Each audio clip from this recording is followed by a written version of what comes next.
We're stepping into a world that everyone's already invested in, and Batman probably has the biggest fan base of them all. Is it a little intimidating knowing that people are criticizing everything before it's even put out there? Absolutely. I mean, yeah, it's not that intimidating, but it was to be expected. Yeah.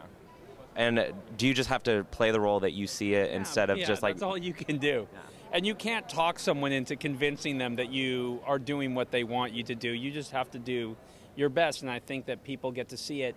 I always felt it was the kind of the criticism of it got really easy in the echo chamber of Batman without Batman. It's like, it's not Batman, it's Gotham. Right. And there is Batman. He's Bruce Wayne. Yeah.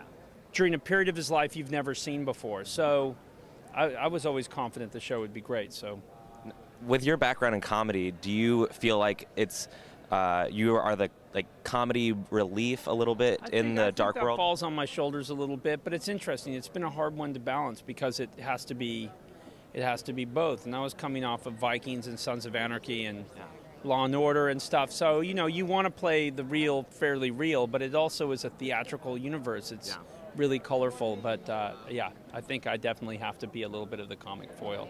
Now, are you a big fan of Batman? Do you know how big the universe is, or did you? I'm super familiar with the universe, and I've read a lot on it. I didn't grow up as a Batman fan. I didn't, not as a non-fan.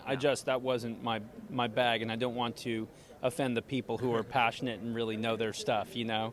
But it's a magnificent universe that they've put together over 75 years. Is there anything in that universe that you would love to see come to the show?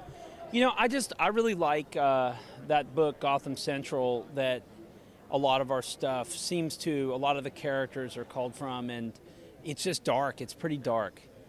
You know, so I don't know if we can go quite as dark as some of that, but that was my favorite thing, was getting to know the people at the, you know, at the Gotham, at the GCPD, in the police department. So all the detectives and and we're bringing a lot of those characters in, which is great. And lastly, with the DC universe being as big as it is, are you even aware of like some of the Easter eggs and things like that pop up in the show?